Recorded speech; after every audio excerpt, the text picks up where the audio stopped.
เหล่านั้นมาทำงานสร้างสรรค์สังคมอยู่กับวัดกับวาประพฤติปฏิบัติใจเงินที่ตังหลวงเปิ้นฮื้อบ่ว่าจะเป็นบำเหน็จบำนาญนั้นมาดูแลตัวเองดูแลครอบครัวระยะเวลาที่ทำงานอาจจะบ่ได้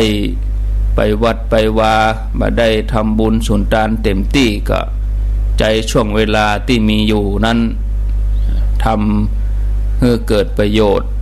ทำความสุขใจให้ตัวเองอย่างเต็มที่ในช่วงเวลาที่จะเกษียณอายุราชการจุดมุ่งหมายของการสร้างความดีของการสร้างบารมีก็ญาติโยมก็ในตามแนวทางของพระพุทธศาสนาคือการได้ทำให้กิเลสนั้นลดไปเสี่ยงไปท่านผู้ฟังญาติโยมท่านสาธุชนคนที่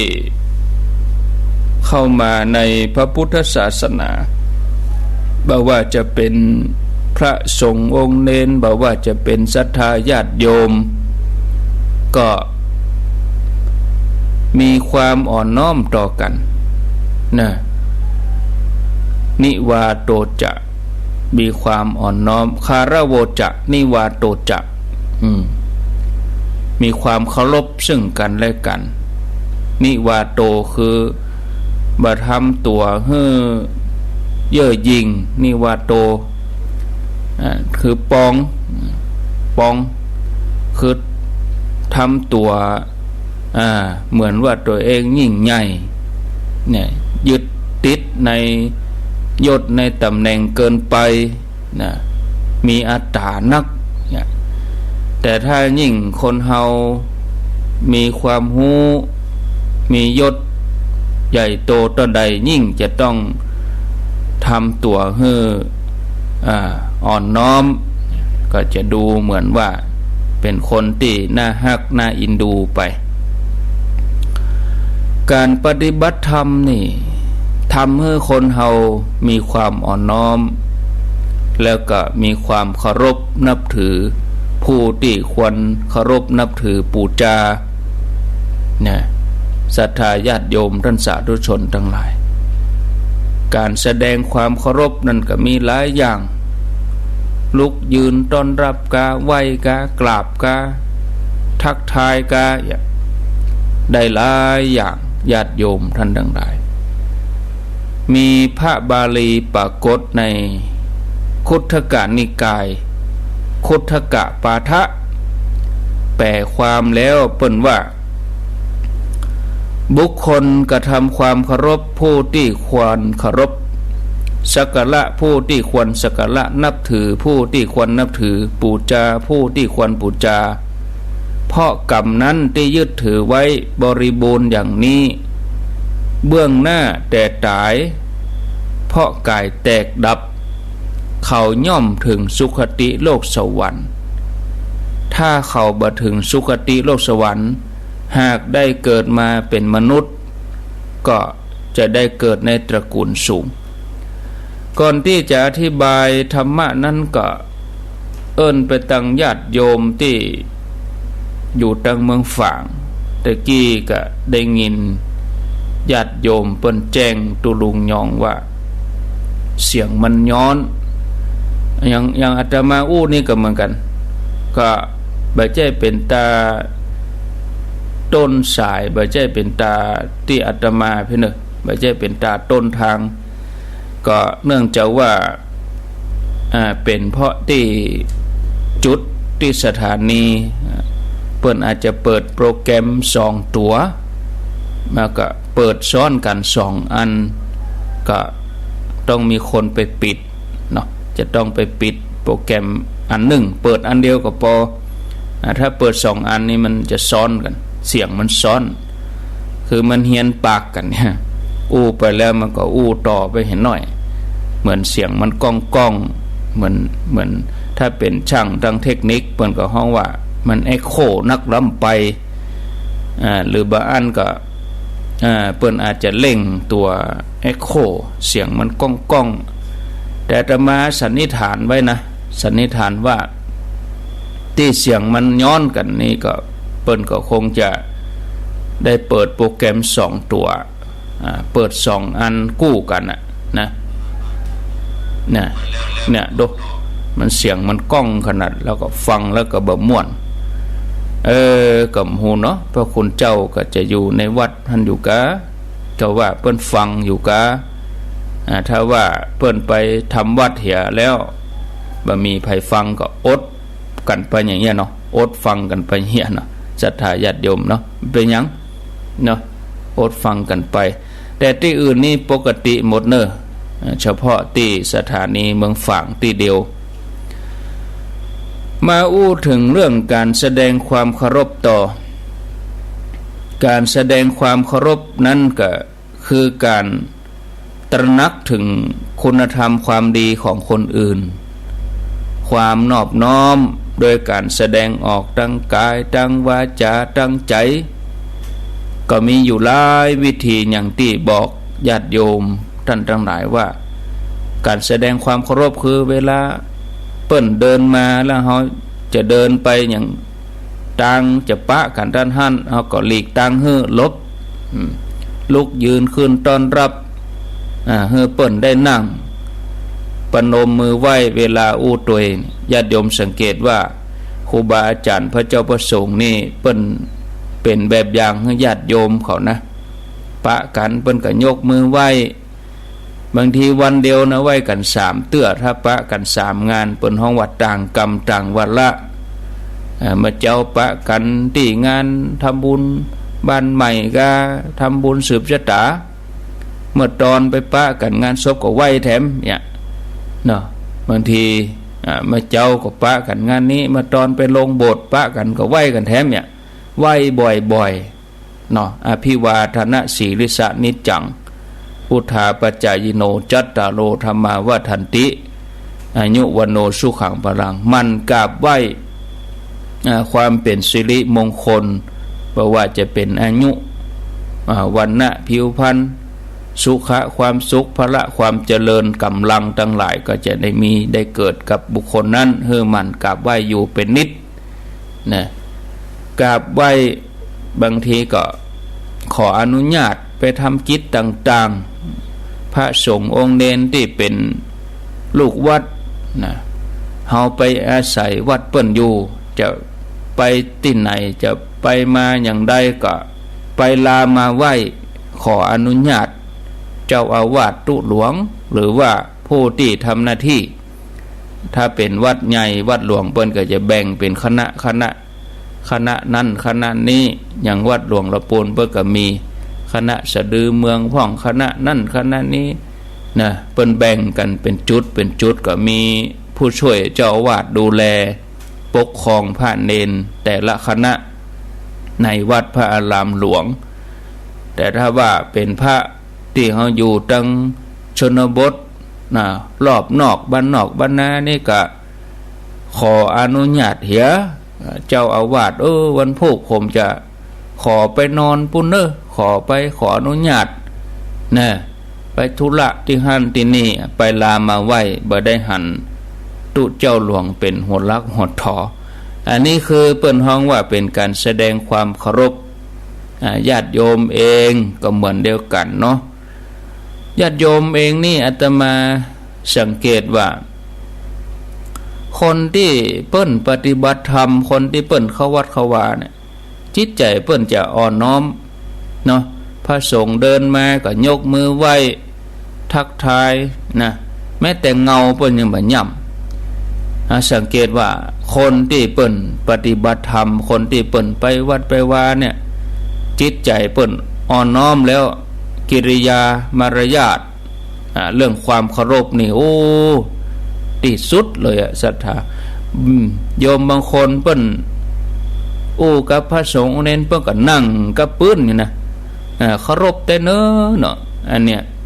ญาติโยมทั้งหลายต่างจากคนที่เฮาสังเกตได้ว่าคนนี้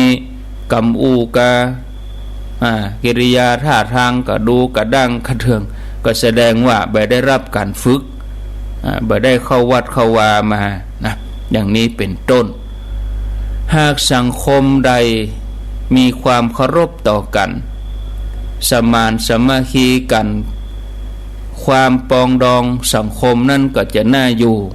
มีความร่มเย็นเป็นสุขอยู่ในครอบครัวก็เริ่มต้นกันแหละญาติโยมฝึกความเคารพกันตั้งแต่ในครอบครัวลูกๆเคารพพ่อแม่โดยการเชื่อฟังเวลาจะอู้จะจาก็มีสัมมาคารวะมีหางเสียงไปลามาไหวแล้วก็คุณธรรมเหล่านี้ก็จะแผ่ไปถึงโรงหำโรงเรียนไปถึงชุมชนหมู่บ้านตำบลอำเภอจังหวัดไปจนถึงประเทศเคารพกฎหมายบ้านเมืองบ่ล่วงละเมิดกฎระเบียบข้อบังคับบ้านเมืองก็จะได้อยู่ร่มเย็นเป็นสุขบ้านเมืองก็น่าอยู่น่าอาศัยองค์พระสัมมาสัมพุทธเจ้าพระองค์ทรงตรัสถึงอานิสงส์ของผู้ที่มีความเคารพว่าบุคคลบางคนในโลกนี้จะเป็นสตรีก็ตามบุรุษก็ตามเป็นคนบักกระด้างบะเย่อหยิ่งกราบไหว้คนที่ควรกราบไหว้ลุกลับต้อนรับบุคคลที่ควรลุกต้อนรับฮื้ออาสนะแก่คนที่สมควรแก่อาสนะหลีกทางแก่คนที่สมควรฮื้อทางสักการะคนที่ควรสักการะเคารพคนที่ควรเคารพนับถือคนที่ควรนับถือบูชาคนที่ควรบูชาคนเหล่านี้เมื่อละโลกไปแล้วจะเข้าถึงสุคติโลกสวรรค์เพราะกุศลกรรมอันดีที่เขาได้ทำก็พรั่งพร้อมถ้าหากเขาจากโลกไปเขาก็บ่ได้เข้าถึงทุกขติเลยศรัทธาญาติโยมนะถ้าหากว่าได้เกิดมาเป็นมนุษย์บ่ว่าจะเกิดณที่แห่งหนตำบลใดย่อมเป็นผู้ที่เกิดในตระกูลสูงฉะนั้นญาติโยมท่านสาธุชนท่านผู้ฟังองค์พระศาสดาพระสัมมาสัมพุทธเจ้าพระองค์ทรงแนะนำพร่ำสอนให้ความสำคัญในเรื่องของการแสดงความเคารพ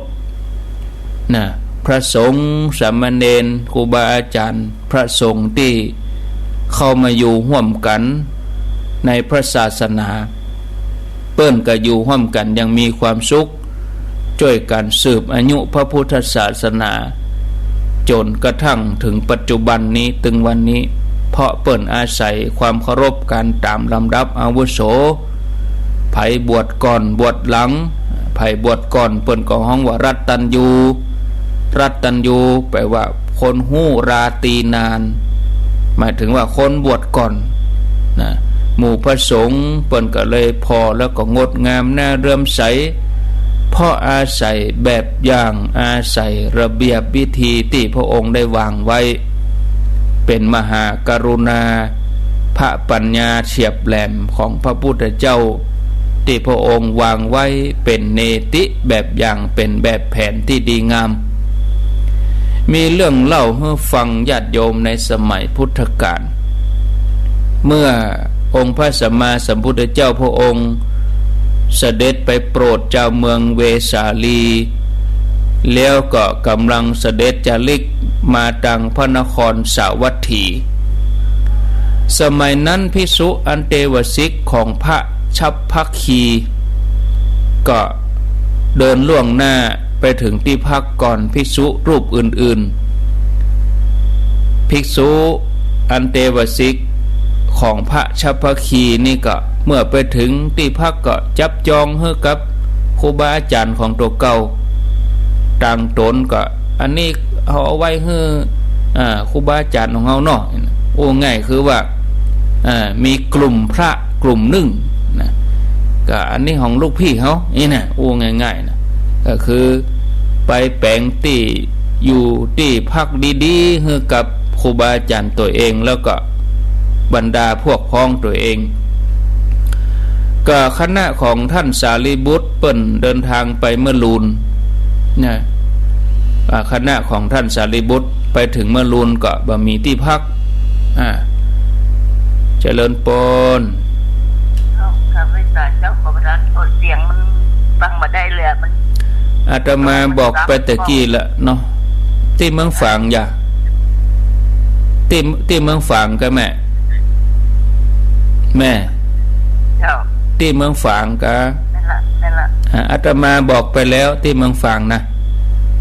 แต่ที่อื่นนั้นปกติเฉพาะเมืองฝางบ่ได้อาตมาได้บอกสาเหตุไปแล้วอาตมาอยู่ตังโดยหล่อนี่อาตมาก็สุดวิสัยเนาะแก้ไขบ่ได้มันเป็นเหตุสุดวิสัยอาตมาแก้ไขบ่ได้เนอะจะต้องไปแก้ไขที่สถานีพุ่นเนอะนะฟังบ่ได้อาตมาก็บ่ฮู้จะได้อยู่คนละที่เนาะนะคือเมืองฝางนี่บอกสาเหตุไปตะกี้แล้วก็คนเฒ่าก็ถ้าจะก็หักมาเปิดฟังนี่ก็ยังได้บ่ฮู้เมืองฝางนี่เพราะว่าเพิ่นเปิดโปรแกรม2อันซ้อนกันเสียงก็เลยซ้อนกันฟังบ่ได้ฟังไปก็อาจจะบ่ใครม่วนตะคิดตะควรใจก็เป็นอย่างอดฟังไปเนาะญาติโยมนะถ้าเป็นคนรุ่นใหม่น้อยเพิ่นก็จะฟังตั้งแอปตั้งอย่างอันนี้ก็ฟังได้ชัดดีแต่คนเฒ่านี่เพิ่นเคยฟังสถานีเพิ่นก็จะฟังสถานีอยู่หั่นน่ะก็เนาะ อันเนี้ยญาติโยมหลายสาเหตุบางทีวิทยุดับเพิ่นก็ตึงโทรมาบางทีสัญญาณหายเพิ่นก็ตึงโทรมาอย่างได้เนาะเราก็ต้องบอกอธิบายเป็นอย่างนั้นเนอะเมืองฝางเพราะว่าต้องมีโยมคนไหนท่านใดรู้จักพระที่อยู่ในวัดพระบาทอุดมที่ดูแลพระที่อยู่เฝ้าห้องสถานีโยมก็ต้องบอกต้องโทรให้เปิ้นว่าไปปิดเหียอันเสียงมันย้อนเสียงมันซ้อนกันฟังบ่ได้หรอเวลาเฮาญาติโยมในพื้นที่เฮาต้องรู้จักเบอร์โทรศัพท์พระคุณเจ้าในพื้นที่ตัวอย่างแต่ละสถานีเพิ่นก็มีเบอร์โทรคนดูแลสถานีบางทีโยมก็กึดใจว่ามาออกก็นึกว่าอาตมาจะต้องได้ไปควบคุมดูแลสถานีทั้งหมดเลยบัดใจเนอะเปิ้นก็มีเจ้าหน้าที่ของเปิ้นอย่างเมืองแม่แจ่มนี่ก็ท่านอาจารย์อุทัยก็ทางเมืองลีนี่ก็มีไอ้หนึ่งกับพระครูเสน่ห์ทางนาน้อยก็มีท่านพระครูสุจินวัดหนองปลาค่าทางเวียงสาพุ่นทางนาเหลืองพุ่นก็ผู้ใหญ่ลุดไอ้หนุ่มนาเหลืองเนี่ยก็ทางเวียงป่าเป้าก็ทีมงานของคุณดารุณีนะทางวัดจันทร์ก็ท่านอาจารย์นิคมทางหงงัวก็ไอ้รุจิสมบัติทาง89.5 ก็ลุงดมเปิ้นก็เฝ้าอยู่หั่นอันนี้มันจะว่าอาตมาจะต้องไปพอเฝ้าเห็นหมดมันก็เป็นไปมาได้เนาะแก้ไขบ่ได้อันนี้มันสุดปัญญาเนอะเพราะว่าเปิดโปรแกรมไว้2อันเสียงมันก็เลยย้อนกันไปย้อนกันมาอย่างนั้นก็ฟังบ่รู้เรื่องเอาละไปถึงไหนแล้วญาติโยมเนาะไปถึงไหนแล้วก็พระสารีบุตรคณะของเปิ้นนี่ก็ไปเมื่อลูนก็บ่มีที่พักซึ่งพระเถระพระสารีบุตรด้วยอัธยาศัยของอรหันต์เจ้าเปิ้นก็บ่ได้เรียกร้องบ่ได้เดือดร้อนอันหยังบ่ได้น้อยอกน้อยใจอันหยังแล้วก็บ่ได้ถือตัวว่าเป็นถึงอัครสาวกเบื้องขวาจะต้องได้ที่นอนดีๆต้องได้เสนาสนะดีกว่าผู้อื่นบ่มีเมื่อมีผู้อื่นจับจองหมดแล้วท่านสารีบุตรเปิ้นก็หลีกปลีกตัวเองไปพักที่ปืนเก้าไม้ปุ่นเหียต่างจากคนเฮาที่ยังมีกิเลสหนาบางคนเป็นตำแหน่งน้อยเดียวบางทียังบ่ถูกใจน้อยไปเบ่งใช่ล่ะ เบ่งใส่หั่นฮู้ก่อนแน่ตัวข้านี่เป็นไผตัวเก่ายังบ่ฮู้เตื้อว่าตัวเองเป็นไผยังบ่ฮู้ตัวเตื้อเนี่ยอันเนี้ยถ้าเฮาญาติโยมเอาอย่างพระสารีบุตรเนี่ยขนาดว่าเปิ้นเป็นถึงอัครสาวกเบื้องขวา เปิ้นก็บ่ได้แสดงอาการนั้นเปิ้นก็หลีกตัวเองเป็นไปพักที่ปืนก็ไม่ปุ่นเนี่ยตกเมื่อเจ้าคณะของพระพุทธเจ้าก็ไปถึงเรียบร้อยเปิ้นก็พักอย่างเรียบร้อยก็พระองค์เสด็จลุกขึ้นก็ไปหันใส่พระสารีบุตรนั่งที่ปืนก็ไม่ปุ่นตนเดียวพระองค์ก็เลยถามว่าสารีบุตรเป็นจะได้เธอถึงไปนั่งปืนก็ไม่อย่างนี้พระสารีบุตรก็เลยกราบทูลเรื่องราวถึงหมดให้พระองค์ทราบพระองค์ก็มีพุทธประสงค์นะรับสั่งให้ประชุมสงฆ์เลยเป็นการด่วนเลย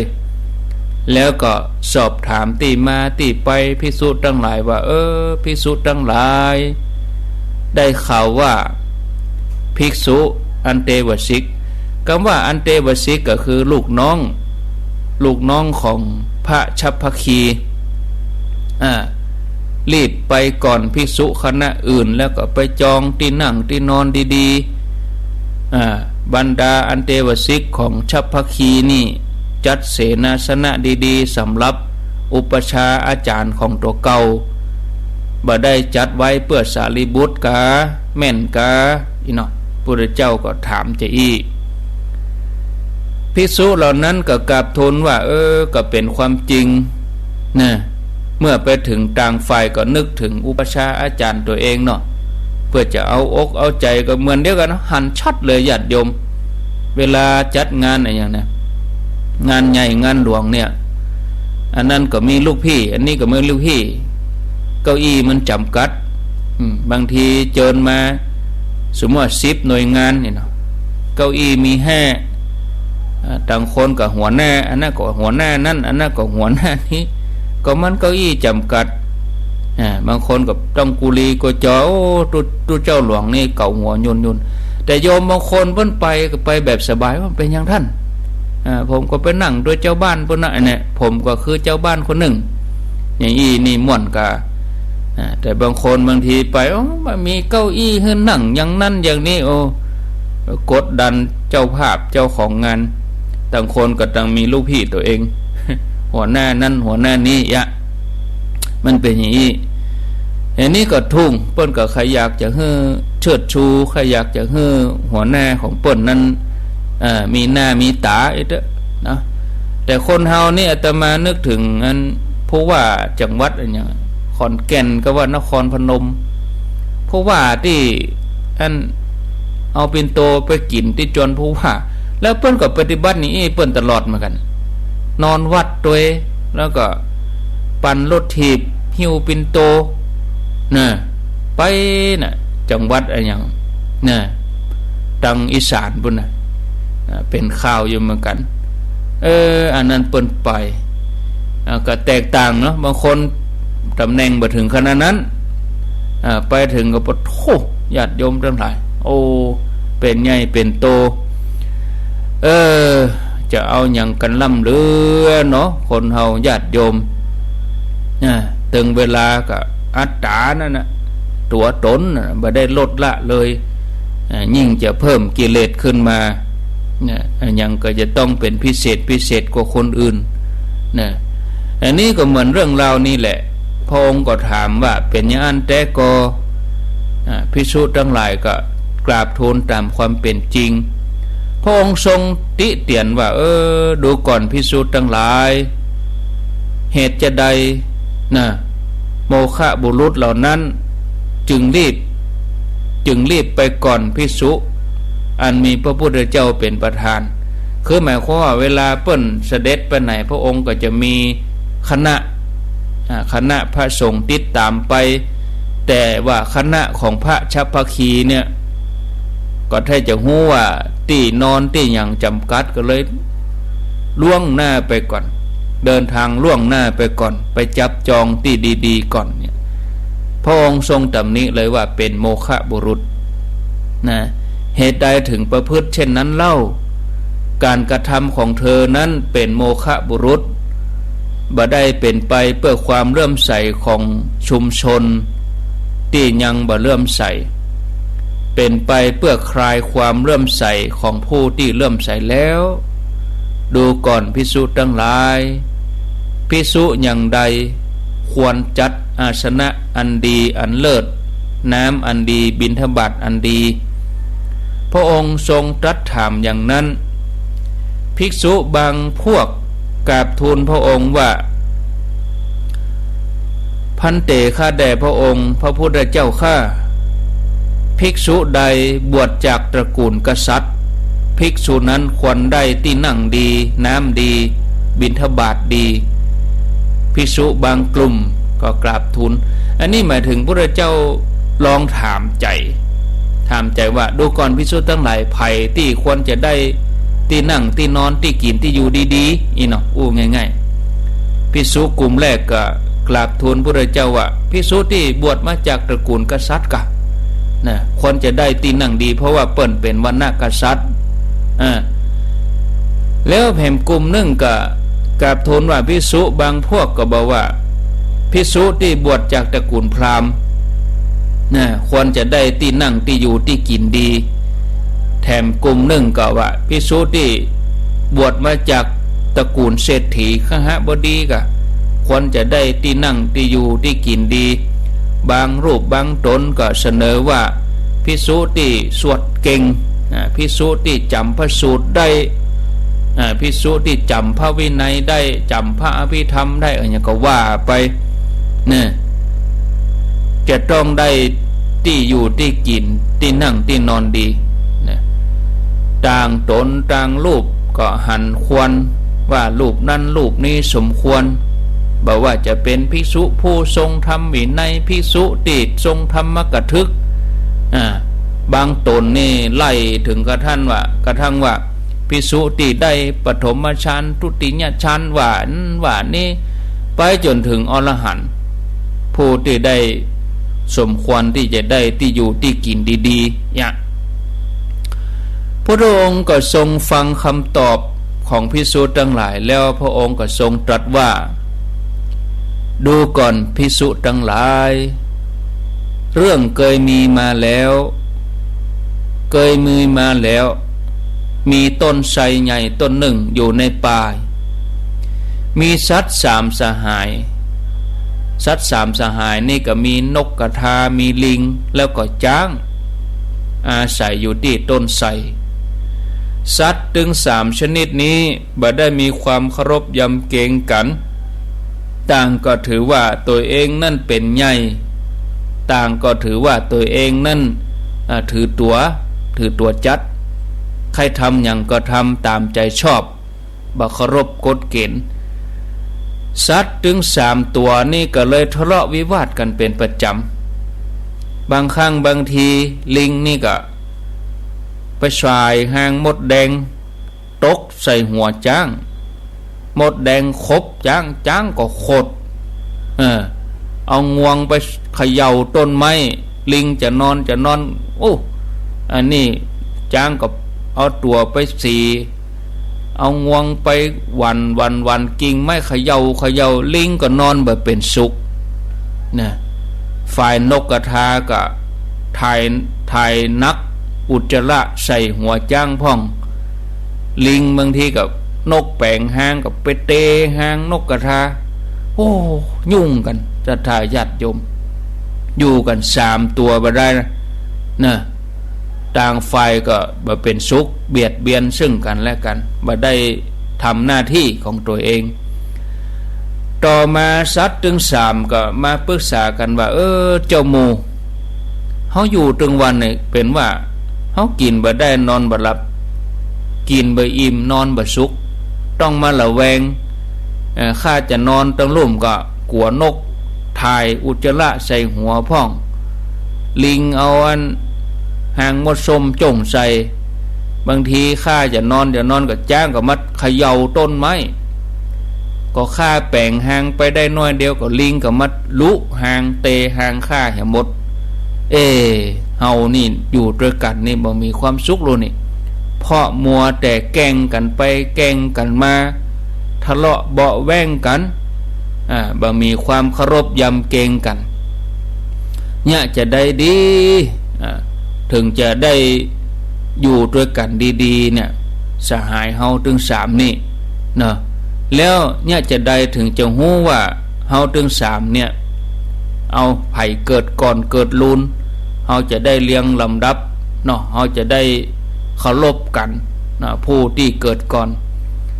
จ้างก็เสนอขึ้นมาว่าอันข้านี่นะมาอยู่ที่นี่ตั้งแต่ต้นเนี่ยน้อยๆละเนาะเนี่ยตั้งแต่ต้นนี้น้อยๆอยู่เลยเพราะเมื่อตัวข้ายังน้อยข้าก็ยังยืนค่อมต้นไทรนี่ยังอยู่ระหว่างปืนต้องข้าอยู่นะต้นไทรนี่อยู่ปืนต้องข้าพุ่นข้ายังจำเรื่องเก่าๆได้ดีเพราะฉะนั้นข้าเนี่ยอาวุโสข้าเนี่ยแก่กว่าไผลิงก็แย้งขึ้นมาก็เดี๋ยวก่อนเจ้าโมจ้างเพื่อนยากอีเนาะสมัยที่ตัวข้ายังน้อยเนี่ยนะเมื่อข้ายังขึ้นต้นไม้บะเก่งข้าก็ยังเล่นแต่หมูดินข้าก็เด็ดกิ่งยอดต้นนี่นะเด็ดใบเด็ดกิ่งมันน่ะแสดงว่าข้านี่เกิดก่อนโดนะนกกระทาก็บอกเปื้อนว่าสหายตั้งหลายดั้งเดิมเนี่ยต้นไทรนี่บ่มีเนอะมันมีอย่างสักอย่างเป่งลึงข้านี่กะข้าไปกินหน่วยต้นไทรต้นปูนแล้วข้าก็มาทายใส่ต้นนี่ข้าก็มาอุจจาระข้าก็มาทายใส่นี่ทายมูลไว้นี่ต้นไทรนี่เกิดจากมูลเกิดจากอุจจาระของข้าเมล็ดต้นไทรนั่นมันก็งอกออกมาเพราะฉะนั้นตัวข้านี่จะสมควรจะเป็นพี่ใหญ่กะเมื่อไล่ลำดับอย่างนั้นแล้วจางกับลิงก็จำเป็นได้จำนนก็สัญญากับนกกระทาว่าเอาเมื่อท่านได้เป็นผู้ใหญ่กว่าโดยกำเนิดเฮาถึงสองเฮาก็จะมาฮู้จักการสักการะเคารพนับถือเนาะตั้งนี้ต่อไปเฮาก็จะเชื่อฟังกันเมื่อสัตว์ถึง3มีความเคารพยำเกรงกันมีความประพฤติกลมเกลียวเป็นเกี่ยวเดียวกันตั้งแต่นั้นมาต่างฝ่ายก็อยู่อย่างมีความสุขบ่เบียดเบียนกันบ่ทะเลาะเบาะแวงบ่แกล้งกันนกกระทาก็ฮือลิงกับจ้างนั้นตั้งอยู่ในศีลตัวเองก็ประพฤติศีลเมื่อตายจากสภาพการเป็นเดรัจฉานแล้วสัตว์ถึง3นั้นก็เข้าถึงสุคติโลกสวรรค์พระองค์ทรงตรัสเล่าเรื่องราวสัตว์ถึง3เป็นตัวอย่างอุทาหรณ์สอนใจภิกษุทั้งหลายพระองค์ก็ตรัสสอนว่าภิกษุทั้งหลายสัตว์เหล่านั้นเป็นสัตว์เดรัจฉานเขายังมีความเคารพยำเกรงกันไว้เนื้อเชื่อใจฮือเกียรติบะเบียดเบียนกลมเกลียวการที่พวกเธอเป็นถึงบรรพชิตเป็นถึงนักบวชเข้ามาในพระธรรมวินัยของเราตถาคตที่เธอทั้งหลายเข้ามาบวชเป็นบรรพชิตเข้ามาในพระศาสนาพระธรรมวินัยของพระองค์ตถาคตก็เพื่อจะให้มีความเคารพยำเกรงกันให้มีความกลมเกลียวกันอันนั้นเป็นความงามแห่งพระธรรมวินัยภิกษุทั้งหลายเราตถาคตอนุญาตการกราบไหว้การลุกต้อนรับการทำอัญชลีการทำสามีจกรรมอันนี้ผู้ที่จะได้อาสนะดีอาสนะที่เลิศน้ำที่ดีบิณฑบาตที่ดีฮื้อลำดับกันไปตามพรรษานักน้อยนึกตั้งแต่นั้นมาภิกษุทั้งหลายต่างก็ประพฤติสามีจิกรรมคือความเคารพไผบวชก่อนก็ได้รับการฮื้อเกียรติจากผู้ที่บวชมาลุนบ่ว่าจะบวชจากตระกูลไหนโด่งดังชื่อเสียงยังได้ก็จ้างชื่อเสียงโด่งดังยังได้ก็ตาม ต่างก็ละทิ้งหมดเลยเมื่อเข้าบวชในพระศาสนาอันเนี้ยความงดงามของพระธรรมวินัยที่เปิ้นต้องการให้ลดอัตตาอันนี้ญาติโยมท่านทั้งหลายบ่ใช่เข้ามาบวชในวัดแล้วก็เป็นอดีตนั่นอดีตนี่มาเก่ามาวัดก็ตู้เจ้าป่อหลวงตู้เจ้าอสมตู้เจ้าอบทตู้เจ้าผอตู้เจ้านั่นตู้เจ้านี่เอาตำแหน่งเข้ามาตัวบักเคารพนับถือบัดตามลำดับพันเตอาวุโสผู้บวชก่อนหลังอันเนี้ยญาติโยมเนี่ยผู้ที่เปิ้นมีความงามอย่างเนี้ยเปิ้นปฏิบัติกันสืบกันมาเป็นธรรมเนียมข้อวัดปฏิบัติจนถึงปัจจุบันนอกจากนี้ผู้ที่มีความเคารพนักตระหนักในความดีผู้อื่นก็จะเป็นที่มาแห่งปัญญาเพราะว่านิสัยที่จะคอยจับผิดคนอื่นนั่นก็จะก้อยหายไปแทนที่จะจ้องหาความผิดคนอื่นก็จะต้องมองหาความดีของคนอื่นมองข้ามสิ่งที่บดีไปเสียเหลือก็สิ่งที่ดีติดตัวคนเฮาบางทีจะมองคนอื่นเป็นอย่างนั้นก็จะเอามาตรฐานตัวเองเนี่ยเป็นเกณฑ์ต้องอย่างอันคนนั้นมันถ้าจะเป็นอย่างอันคนนี้ถ้าจะเป็นนี้ทั้งที่เปิ้นบ่เป็นอย่างอันก็เอาความรู้สึกตัวเองไปจับไปจ้องจับผิดคนนั้นเป็นอย่างนั้นคนนี้เป็นอย่างนี้คนที่เปิ้นมีปัญญาเปิ้นก็จะพิจารณาว่าบ่คอยจับผิดคนอื่นการที่จะคอยจับผิดคนอื่นก็หายไปหันปิกปีนมาเป็นพอที่คุณธรรมพอที่ความดีมองข้ามสิ่งที่บดีไปบางคนก็จะจมปักอยู่กับสิ่งนั้นสิ่งเก่าสิ่งเดิมนั่นแหละบ่ข้ามพ้นสักเตื้อก็ตุกใจตัวเองตลอดนะญาติโยมอันนี้ขอให้หมู่เฮาเจ้าข้าศรัทธาทั้งหลายมันฝึกฝนตัวเองให้มีความเคารพอ่อนน้อมนะจะได้เป็นบุญเป็นแบบให้คนอื่นเปิ้นได้เจริญหอยตามนะจนกระทั่งเข้าถึงที่สุดแห่งธรรมตี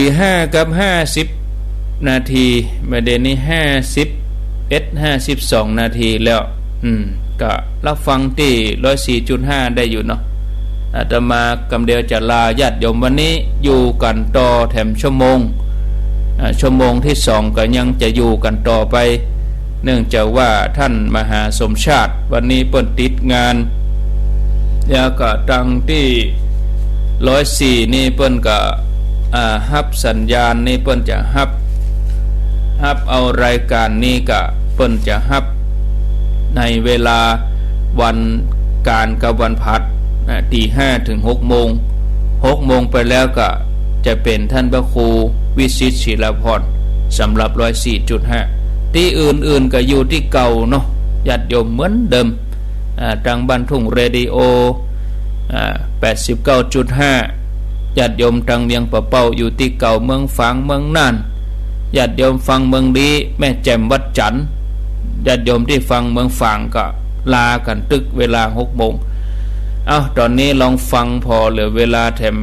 5-6 นาทีญาติโยมไผจะอู้จาอย่างใดก่อนที่จะได้ลากันนี่ก็ขอเจริญปอนที่เบอร์ 0998366322 0998366322มีก็เข้ามาจะอู้จะจาก็ขอเจริญปอนเข้ามาได้ที่เบอร์นี้เดี๋ยวอาตมาจะได้เปิดโทรศัพท์ก่อนเนาะมาแล้วเปิดโทรศัพท์แล้วก็เข้ามาเลยเจริญปอน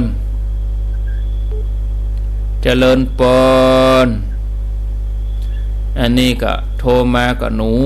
ฟังวิทยุเจริญปอนใส่ไมค์มาเจริญปอนฟังทางโทรศัพท์นี่เนอะโทรจากที่ไหนแม่จรูนเจ้าแม่จรูนได้ยินชัดเจนเนาะ อยู่ในเมือง ชัดเจนโอ้แต่เจ้าตู้ยองกับปะตานเปิ้น โทรมา ต ตาม ลองนี้รอกดรู้ล้อ อันนี้โทรมาได้สายแรกเลย ฟังอยู่นะเจ้าชัดเจน ดีมี ดี สุ กำลังใจ ข เจ้า สาธุสาธุแม่เจริญปกปิงเมืองเจริญปนน้องเบลน้องเบลว่าจะได้น้องเบล แต่ว่านี่พระครูอู้ภาษาไทยนี่โตสุดยอดกันแน่นี่เนี่ย โคเจ็บเอวฮอดมันเจ้าเพน่ะ แต่พระครูอู้ไทยนี่สุดยอดเลยเนี่ย โอ้ ว่า มันค่อย เพราะ แก ว่า ว่ง มันเข้ารักการที่เคยพระครูอู้นี่ เนี่ยบ่ค่อยแกว่งตัวใดน่ะ บอกแกว้งครับ บ่ค่อยถนัด ราชการ เหมือนเมือง เลยครับ เหมือนเมืองเฮาเนาะเหมือนคนราชการคนไทยเนี่ย ยินดีสาธุ0998366322เจริญปน เจ้ากลับมาสาเจ้าทันพระครู แม่สายพิน เจ้ามาใส่พินกันนะจ๊ะประตงซ่านเจ้า ปิดท้ายเลยลวดเลยเอาเลยลวดเลย 3-4 นาทีลวดเลย เจ้า ก็ได้จะไปอันเปลี่ยนน้ำนี่ก็เด้อ ตรงซ่านดอนใจดินแดนแ